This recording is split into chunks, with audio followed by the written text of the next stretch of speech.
The second question is from Mark's King. Is masturbation haram for teens? A similar question has been asked. Assalamu alaikum, Dr. Zakir Naik. My name is Abdul Ganiyu. I would like to know the ruling on masturbation. I travelled and left my family behind for greener pasture for about 1.5 years now. I miss my wife very much. When I call her online for video chat, we sometimes end up with masturbation. I would like to know if this is sinful or not. A similar question is asked by a third questioner. Assalamu alaikum, sir. I am Habibullah Islam from Assam, India. I am a student. Is masturbation haram in Islam?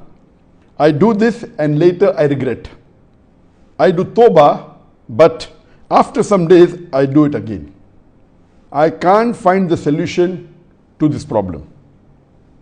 I am unhappy with masturbation and what I do. The question that is masturbation permitted in Islam is a very common question, and literally every session I have 1 or 2 people asking this question. But I've been trying to avoid answering this question, but today I decided that let me answer this question. As far as the act of masturbation is concerned, the scholars in Islam, there are different opinions. But the majority of the scholars, they say that masturbation in Islam is haram. Even though majority of the scholars say haram, there's a large number which also say that it is makrooh. And there's another large number of scholars who say that it is mubah, it's optional. So I would like to say at the outset that majority of the scholars, in terms of percentage, majority, they say that it is haram. But a large number, there may not be majority, but the number is huge. A large number of scholars, they also say it is makrooh, it is discouraged. And another large number, though not in majority, they also say that it is mubah. And we'll discuss this issue today, and I'll let you know that which group of scholars do I agree with towards the end. As far as the jurist, the fuqaha, amongst the Shafi'i and the Maliki, almost all of them, they say that masturbation is haram. And according to Imam Ash-Shafi'i, may Allah have mercy on him, he says it is haram, and he quotes the verse of the Quran from Surah Al-Mu'minun, chapter number 23, verse number 5, 6 and 7. If you read Surah Al-Mu'minun, chapter number 23, verse number 1 onward, it says that believers will eventually be successful. Verse number 2 says, those who humble themselves in prayers. Verse number 3 says, those who avoid vain talks. Verse number 4 says that those who do acts and deeds of charity. Verse number 5 says, those who guard their private parts, or those who abstain from sex. Verse number 6 says, except those who they have married, that is their spouses, that is their wives, and those which their right hand possesses. For them, there is an exception. And verse number 7 says that all those who cross these limits, they are transgressors. So here the Quran says in Surah Al-Mu'minun, chapter number 23, verse number 5, 6 and 7, that the mu'mins are those who guard their private parts, abstain from illicit sex, except from their spouses and what their right hand possesses. That's an exception. And all those who cross these limits, they are transgressors. So based on this verse of the Quran, Imam Shafi'i, may Allah be pleased with him, he says that here the verse is very clear cut, that sex you can only have with your spouse and what your right hand possesses, and everything else is prohibited. Now, this verse of the glorious Quran can be interpreted in 2 ways. The first group of scholars, they understand this verse as here guarding your private parts. In Arabic, it means that all types of sexual pleasure. That means all types of sexual pleasures for a moment, is only permitted with your wife and what your right hand possesses, that is the slave girl. And now the slave woman has been abolished. So now it is restricted to only your wives. So based on this verse, if all sexual pleasure is only permitted with your wife, then even masturbation is haram. Masturbation is stimulation of your organ, and most of the time it is self-stimulation of your private part, such that there is ejaculation or there is orgasm. But the other group of scholars say that this verse, guard your private parts, it's only restricted to sexual intercourse. So the verse of the Quran actually means that you can have sexual intercourse only with your wife and what your right hand possesses. Other than sexual intercourse, this verse doesn't refer to other things. So if you agree with the second group of scholars, then masturbation doesn't fall under this verse of the Quran. That's the reason the scholars are divided. But if you literally know the verse of the Quran, the meaning, it says, guard your private parts. So, but naturally, there is no explicit verse in the Quran which says that masturbation is prohibited. And what we realize from this verse, it means sexual intercourse. And there are various other verses which have prohibited sexual intercourse with people outside the marital bonds, or if they are not what your right hand possesses, if they are not your slave woman. As Allah says in the Quran, in Surah Isra, chapter number 17, verse number 32, come not close to adultery, zina, or fornication, for it is an evil opening other routes to evil. So based on this verse of the Quran, the other group of scholars, they say that this verse specifically refers to sexual intercourse. That means sexual intercourse is only permitted with your wife and with what your right hand possesses. Otherwise, it doesn't mean other things. So if you agree the meaning of this verse is only restricted to sexual intercourse, then masturbation is not included in this verse. So that's the reason scholars differ. And according to Ibn Hazm, he says that our beloved Prophet has permitted a person to touch his private part. And the hadith, it says touch with your left hand, no problem. It is your organ, you can touch. He also says that it is your fluid, you can emit it if you want. So based on that, he says when the Prophet has permitted to touch your private organ, and that is what you do in masturbation, it is self-stimulation, so surely it is permitted. And masturbation is of two types. One is self-stimulation. The other type of masturbation is your spouse or your sexual partner is stimulating you. And no scholar ever says that your wife or your spouse is not permitted to touch your private part. So based on this, surely the other type of masturbation where your spouse touches is permitted. So when you can enjoy with your spouse touching your private part, then why can't you do it yourself? So based on this, the second group of scholars, which is lesser in number, they say that this verse does not include masturbation at all. It is just talking about sexual intercourse. So sexual intercourse is only permitted with your wife, with your spouse, and with what your right hand possesses. It doesn't include masturbation.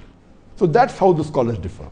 There is another argument given by the first group of scholars who say that masturbation is prohibited, and they quote the hadith of our beloved Prophet ﷺ, which is mentioned in Sahih Bukhari, volume number 7, hadith number 5066, in which our beloved Prophet ﷺ said that, O young people, whoever has the means to get married, they should get married. For it will help you to lower your gaze and guard your modesty, guard your private parts. And it continues, those who cannot marry, they should fast, for it will reduce your sexual desire. So here, the first group of scholars, they say, see here the Prophet said, if you cannot marry, you should fast. The Prophet did not say masturbation. That's the reason masturbation is haram. Now this logic, to say that just because the Prophet did not say masturbate, doesn't make masturbation haram. Yes, what we have to understand from this hadith, that the young people should marry if they can. If they cannot marry, they should fast. That means fasting is mustahab. Nowhere does it mean that masturbation is haram, because it's not mentioned as haram. Suppose if I say that eat date, it's good for nourishment and for energy. And if the Prophet says eat date, that does not mean eating mango is haram. It means eating date is good, it's mustahab. The other fruits become mubah. So it is wrong to conclude from this hadith of Sahih Bukhari that masturbation is haram. It is wrong logic.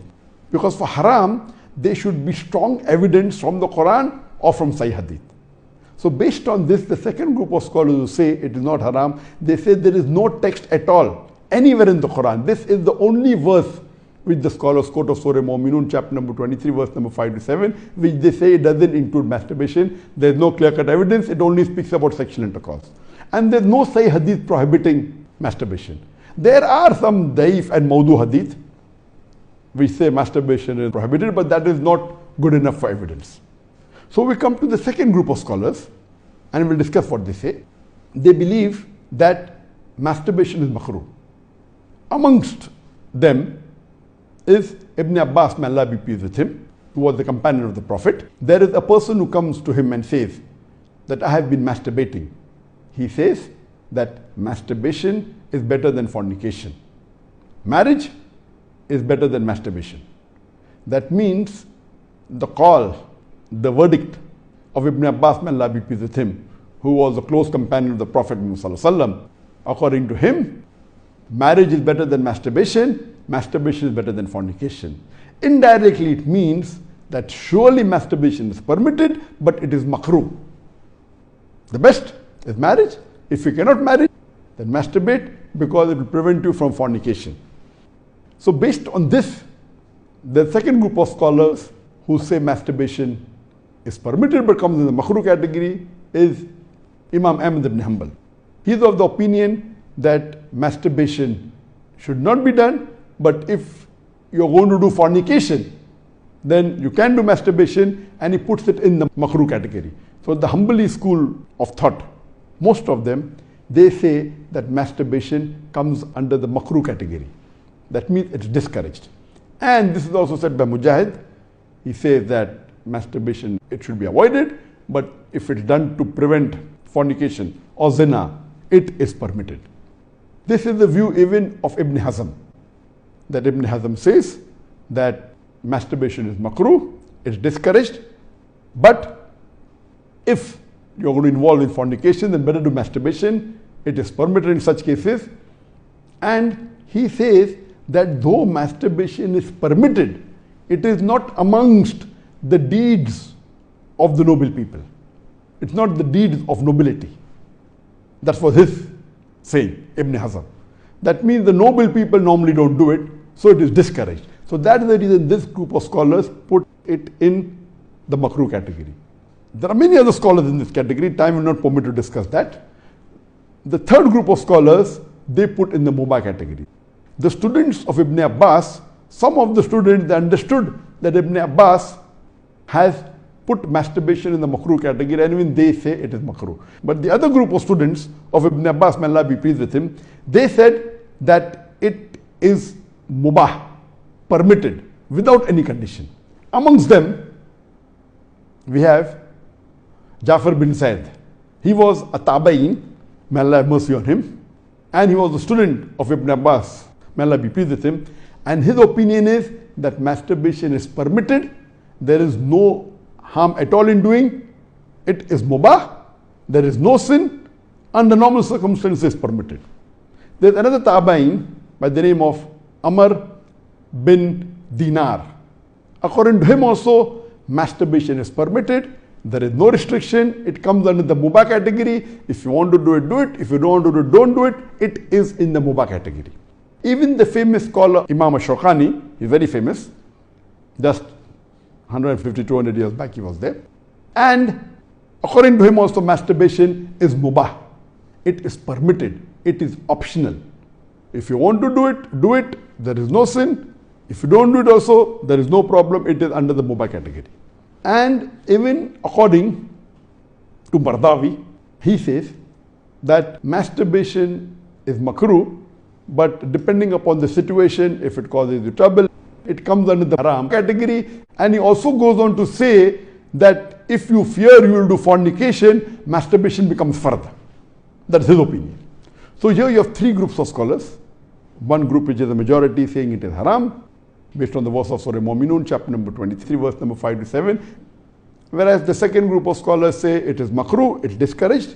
And the third group say it is mubah, It is permissible, it depends upon you. According to me, I being a medical doctor, that in our medical college when I did my medicine, they used to say that when you ask a person, do you masturbate? 99% will say yes. And the remaining 1%, they are lying. Anyway, this is just a joke. It's amongst the medical students. It's not a fact. But according to research, today research tells us that amongst the males, 95% masturbate. Amongst the females, approximately 80% masturbate. I'm not saying that it is normal to masturbate, but it is very common. And there is a myth that which is there if you go to some of the Islamic sites, and those who believe it's haram, they say that masturbation causes blindness, masturbation, it causes nervous problem. All these things are a myth. In no way does masturbation cause blindness. In no way does it cause a nervous problem. Yes, if you do excessive masturbation, there can be certain problem, that is excessive masturbation. And even medical science tells us, if you do excessive sexual intercourse with your wife, maybe 10 times a day, even that will cause problem. So excessive anything or excessive most of the things will cause you problem. But normal masturbation medically doesn't cause any problem. If you do masturbation according to medical science, it is normal. If you don't do also, it is normal. But the majority of the people are involved in masturbation. But I'm not saying it is the norm, but I'm saying that majority people do it. So based on what the scholars say and what medical science says, I agree more with the second group of scholars, and I would say that masturbation is makrooh. It is discouraged. To make anything haram, you require a strong evidence from the Quran or from Sahih Hadith. And there is no evidence whatsoever. The verse of the Quran, I do agree with the second group of scholars. For example, Ahmad ibn Hanbal, may Allah be pleased with him, and the other group of scholars, Ibn Abbas, may Allah be pleased with him. I believe with Ibn Abbas' call that it is not haram. And this verse of Surah Mu'minun, chapter number 23, verse number 5 to 7, does not include masturbation. It's not prohibited. It is restricted to sexual intercourse. And I put it because there's no evidence. It will either come in the mubah. I put in the makrooh because I agree with the call of Ibn Hazm that it is not the act of nobility. But because majority of the human beings are involved in it and there is no evidence from the Quran and the Sunnah to prohibit it, I put in the makrooh category. Everything the majority do is not correct. For example, today, according to research, 95% of the women in the Western countries, before they pass the university, they are involved in zina. That does not make zina halal, not at all. The Quran is very clear cut in Surah Isra chapter 17 verse number 32 that zina is prohibited, it is haram. Majority do doesn't give it a sanction to make it halal, but if there is no text in the Quran or Sahih Hadith prohibiting it, it becomes mubah. I put it into the makrooh category for various reasons. What are the reasons? It's not the act of the noble people. Number two, that excessive masturbation is haram. It can cause problems. It can cause health problems. It can cause psychological problems. And most of the time, masturbation is associated with haram activities. Most of the time, masturbation is associated with pornography. Whether you're watching a blue film or a pornographic film, or you are watching obscene photographs, images. Here itself, if it associated with haram activity, that again becomes haram. So if you associate masturbation with pornography or with obscene photographs, it is haram and that is prohibited and it leads to that high chances. That's the reason I would say that best is to avoid.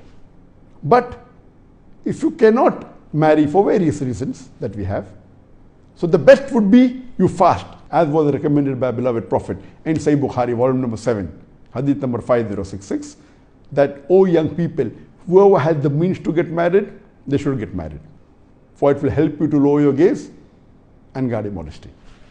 And if you cannot marry, then you fast, it will reduce sexual urge. And this is scientifically proven that if you fast, it reduces your urge of your sexual desires. So the best is to fast. But it will not be possible to fast always, and depending upon the levels of sexual urge, that keeps on differing.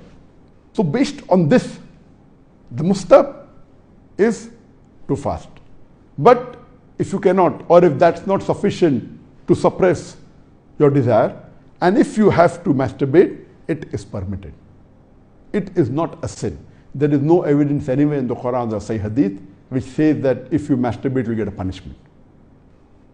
Here, the reason I'm saying this, that I being a medical doctor, I know that there are many Muslims, many of them, hundreds, who have come to me for consultation. And they believe, because of the views of most of the Muslims, they are good practicing Muslims, but they believe it is haram. So they come to me. And the similar what question was asked, that he's tensed, he's unhappy, and he has got mental stress. Because they are good practicing Muslims, they pray 5 times salah, but they realize and they think masturbation is haram, so they get tensed up and worked up. And this causes many a time big problem. Because they think it is haram and they're doing it and they have the guilt feeling, this guilty conscience prevents them sometimes or many a time even to do good deeds. It disturbs them in their salah, it disturbs them in the reading of the Quran. So because of not knowing the fact, what is there in the medical science today, these people think it's haram, it disturbs them. So I would like to tell you that I'm not giving a blanket rule that do it. I'm just telling you best avoid it. But if you have sexual urges which you cannot suppress, doing masturbation is not haram according to me. It is permissible. Don't do it excessively. Once in a while, no problem. Don't be mentally disturbed that it's haram. And as the questioner asked, I have asked for forgiveness. Again I do it. I repent. Again I do it. So let me tell you that if you come under this category where you have sexual desire, that keeps on differing from different people. Some people have high sexual desire, some people have medium, some people have less. So if you fall in the category of people who have high sexual desires, and if you're not married, and if you have to masturbate, though it is makrooh, I would say it's discouraged, but don't have the guilt feeling, don't do it excessively, don't do it along with pornography. And I would go to the extent that if, because of this, you're going to do fornication, or zina, or adultery, then according to me, masturbation becomes mustahab. And as mentioned by Imam Ahmad bin Hanbal and Ibn Abbas, may Allah be pleased with him, that masturbation is better than fornication. So normally according to me, I would like to repeat, I'm not giving a blanket permission all of you should do. According to me, masturbation comes in the makrooh category. Best is to avoid it. If you have the urges and if you're not married, better that you fast. If the urges are yet there, then masturbation is permitted. There is no sin, there is no punishment, you don't have to feel guilty. And if you have the urge and if you think you'll do fornication, then better do masturbation and avoid fornication and marry as soon as possible. We know that masturbation differs in different people. Even after marriage, masturbation, majority of the people masturbate. 70% of the males after marriage they masturbate. But of course, by age it keeps on reducing. Marriage also reduces. The more sexual intercourse you have, it reduces. So this is my view regarding masturbation. It is makrooh. Avoiding is the best. Next option is fasting. If you yet have the urges, then it's permissible. Don't have the guilt feeling, and see to it that you practice and stay on the Quran and Sunnah, offer your salah and do your ibadah, and inshallah pray to Allah subhanahu wa ta'ala that He keeps you on the straight path. Hope that answers the question.